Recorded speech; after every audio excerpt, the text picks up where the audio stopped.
छत्तीसगढ़ में विधानसभा चुनाव 2023 के लिए वोटिंग खत्म हो चुकी है, लेकिन शिकायतों का दौर अब भी निर्वाचन को लेकर जारी है और एक बड़ी शिकायत लेकर पहुंचे हैं छत्तीसगढ़ के पूर्व मंत्री और बीजापुर से बीजेपी प्रत्याशी महेश गागड़ा। महेश जी, क्या शिकायत है आपकी? एक तरह से वोटिंग प्रक्रिया पर ही आपने सवाल उठाया, आज शिकायत करने भी पहुंचे थे निर्वाचन आयोग। देखिए, शिकायत करने का बहुत से आधार भी है और बहुत से प्रमाण भी हैं और बहुत सी जो चीज़ें भूमिका में स्वयं राज्य निर्वाचन कई बार शामिल भी हुआ उसमें।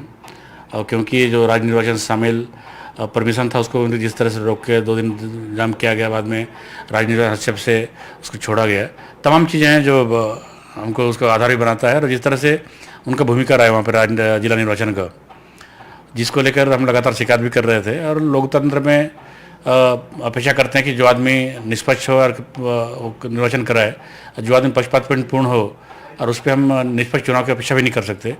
लेकिन जिला निर्वाचन बीजापुर में जिस तरह से चुनाव हुआ और जो अधिकारी की जो भूमिका रही वहाँ पे, जिस तरह से तू डाल मैं पात प्रत्याशी के साथ रहा कलेक्टर का, तमाम चीज़ को लेकर हमने शिकायत किया। और आज जब नहीं हुआ तो सर से ऊपर पानी निकला। आज मार्क पोल तो तमाम चीज़ें लेकर और जिस तरह से वहाँ पर भूमिका बनाया जा रहा है, तो मॉक पोल कर लेकर जो सवाल उठ रहे हैं, क्या है ये मामला? मतलब ये समझने वाली गंभीर बात है। मॉक पोल की काउंटिंग हो गई है, ये शिकायत है आप लोग की? बीजापुर बूथ नंबर 175 पे करीब निर्वाचन से हमको सूचना मिला है कि हम मॉक पोल को और एक्चुअल काउंटिंग है उसको बाद में माइनस करेंगे या फिर उसको काउंटिंग से अलग रखेंगे।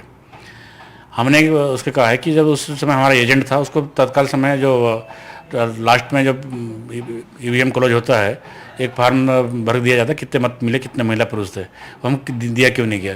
उसके बाद इतने दिन बाद कलेक्टर बोलते हैं कि वो मार्क पोल को हम काउंट अलग से करेंगे या फिर उसको बाद में पेटी अलग करेंगे। तो हमें सर शंका रहा है कि वहाँ पे हमारा एजेंट को दरकिनार करते हुए उसके बाद आपने ईवीएम जमा किया। आप ईवीएम जमा करने बाद सोच लीजिए 2 हफ्ते 3 हफ्ते बाद आपको याद आ रहा है, तो इसका मतलब है कि आप पूरा गुणा भाग करके आपने कैलकुलेशन करके बैठा कहाँ पे क्या करना चाहिए। सीधा सीधा आरोप है हमारा कि कलेक्टर इस पे कैलकुलेशन करके बैठे कंस पोलिंग बूथ में कांग्रेस कितना, भाजपा को कितना, कहाँ क्या करना चाहिए।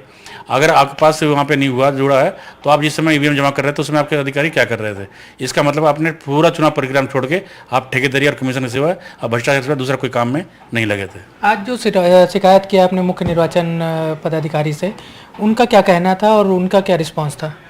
देखिए, काफ़ी अच्छी बातचीत हुई है और हमने बहुत सी चीज़ें जो लिखित में नहीं थे मौखिक बताया है और बहुत चीज़ें उनको प्रूफ साथ बताया है कि चीज़ें कैसे हुई है। और अब हमने तो यहाँ पे तो कहा कि आप अगर नहीं मानते तो हम सौत पर देने को तैयार थे। आज मैं स्वयं हमारे अधिवक्ता के साथ में था जो भाजपा काम देख रहे हैं, उन्होंने मना किया कि हम मिल के आते बाद में सौत पर। ऐसी बहुत सी चीज़ें जिन्होंने सीधा सीधा चुनाव प्रक्रिया पे उंगली उठता है, उन्होंने सीधा सीधा उन पर लगता है कि लोगों को विश्वास टूट जाएगा अगर बात आती है। तो मुझे लगता है कि उस पर निश्चित तौर पर संज्ञान लिया जाएगा और कार्रवाई होगा।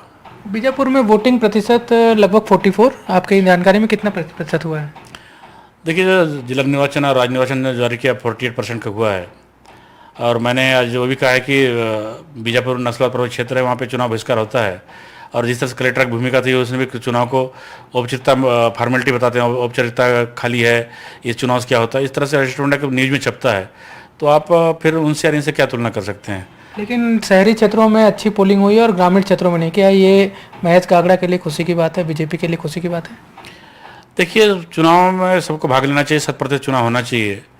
और इसमें बड़ी गंभीरता से बताना चाहता हूँ कि जैसे शहरी क्षेत्रों में जो लोग हैं, जैसे अधिकारी हो, कर्मचारी, व्यवसायी हों, जो भी हों, हम बार बार बाद में जब सरकार के रवैया पे उंगली उठाते हैं। बहुत से कर्मचारी अधिकारी हैं सरकार के जो डीए नहीं दे रहा उस पर नाराज थे, लेकिन मतदान के दिन जब 3 दिन छुट्टी मिलता था हम मतदान उपयोग नहीं करते हैं। चाहे कोई भी हो, बस्तर का क्षेत्र हो चाहे पूरा छत्तीसगढ़ पर, देश भर में सबको चुनाव में भाग लेना चाहिए। इसको भारत निर्वाचन को आज नहीं तो कल मैंडेटरी करना पड़ेगा, जैसे बहुत देशों में है निर्वाचन मैंडेटरी है, करना ही चाहिए। बिल्कुल।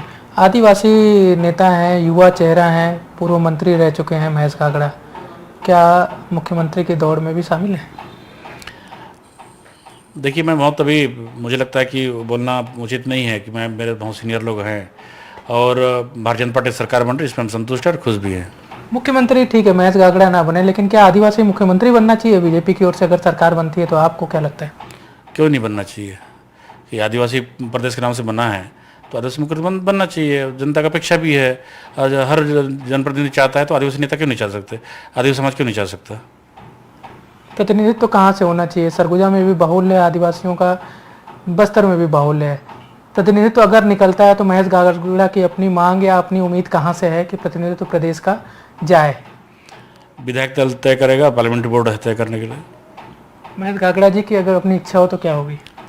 पार्लियामेंट्री बोर्ड में और बाकी जब बातचीत होगी, और मुझे लगता है कि जब तय होगा, जहाँ पे फोरम होगा, पूछा जाएगा, बात रखा जाएगा। शिकायतें 302 के लगभग आप लोगों ने बीजेपी की ओर से, मैं बात करूं, पूरे निर्वाचन आयोग को की गई। प्रदेश भर में जितने 2 चरणों में मतदान हुआ, 4 पर कार्रवाई हुई अब तक। क्या लग रहा है निर्वाचन आयोग की भूमिका पर? आप लोग लगातार सवाल उठा रहे हैं। राज्य निर्वाचन आयोग निष्पक्ष चुनाव कराने में मुझे लगता है कि जो जनता का विश्वास होना चाहिए, और मुझे कई बार लगता है कि जो अधिकारी जब करते हैं उनको लगता है जिम्मेदारी उनकी है। जिम्मेदारी सभी लोकतंत्र में भाग लेने वाले हैं, जो भाग नहीं लेते हैं मतदाता की भी है। उसके अपेक्षा अनुरूप नहीं हो रहा है तो कहीं ना कहीं भूमिका पर संदेह उत्पन्न होता है कि राज्य निर्वाचन निष्पक्ष नहीं है।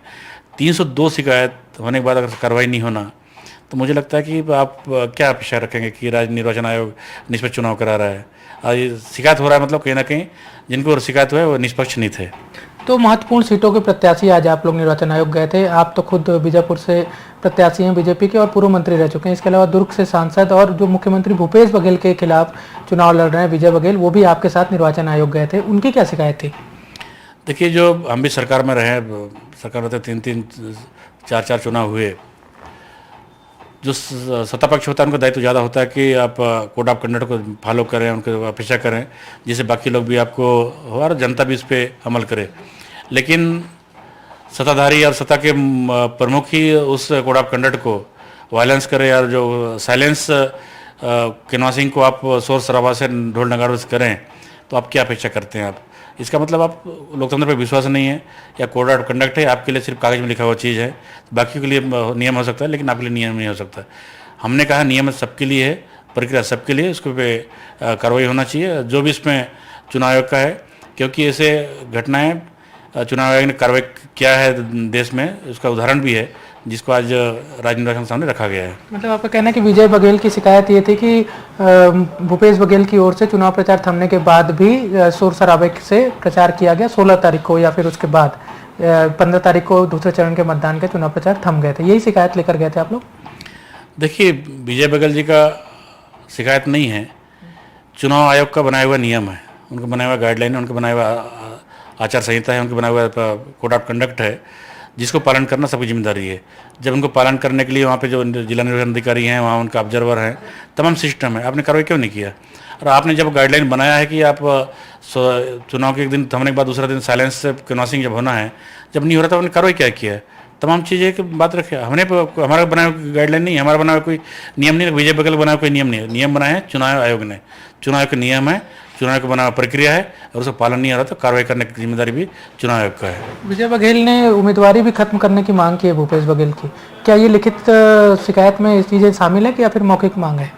चुनाव का गाइडलाइन में स्पष्ट है कि लोक प्रतिनिधि अधिनियम में जिस तरह से अगर वायलेंस किया जाता है उसका निर्वाचन शून्य करने का सजा प्रावधान भी है। जो नियम प्रक्रिया उसके तहत हमने बात रखा है। बाकी निर्वाचन आयोग इस पर लगता है कि गंभीरता से विचार करना चाहिए कि फोटो वीडियोज तक उनके पास है। 3 तारीख को परिणाम आ जाएंगे, उत्सुकता है, लोग जानना चाहते हैं, इस वजह से पहले पूछ दिया जाए। हालांकि 3 तारीख को तो परिणाम जो आएंगे वो सबके सामने हो ही जाएगा। महेश गागड़ा को बीजेपी को लेकर और खुद की सीट को लेकर क्या उम्मीद है? भाजपा की सरकार बन रही है और बहुमत के साथ भाजपा सरकार बना रही है, इसमें कोई दो मत नहीं है। और मैं आज बड़े जिम्मेदारी के साथ ये बात बताना चाहता हूँ आपके माध्यम से जनता को कि तमाम जो संगठन है, सामाजिक संगठन है, चाहे वर्ग हैं जो कांग्रेस से पीड़ित रहे हैं, उन्होंने खुल के भाजपा के पक्ष में मतदान किया है। और लोग खुद ही बताते हैं कि इस तरह से बात आई है, और उनकी जो बॉडी लैंग्वेज है, उनकी जो आहार व्यवहार है, और लोग जब हमसे संपर्क करते हैं तो पता चलता है कि हमारे पक्ष में उनका समर्थन रहा है, और उन समर्थन ही हमको सरकार बनाने ले जा रही है। तो 3 तारीख को चुनाव परिणाम के साथ ये स्पष्ट हो जाएगा कि जो दावा बीजेपी और महेश गागड़ा पूर्व मंत्री कर रहे हैं उसमें कितनी जनता ने मुहर लगाई है। इसके साथ ही ये देखने वाली बात होगी कि जो शिकायत निर्वाचन आयोग से की गई है, चाहे महेश गागड़ा की तरफ से हो चाहे विजय बघेल की तरफ से हो, उस पर क्या कार्रवाई की जाती है। रायपुर से कैमरा साथी प्रवीण साहू के साथ नीलेश त्रिपाठी, NDTV।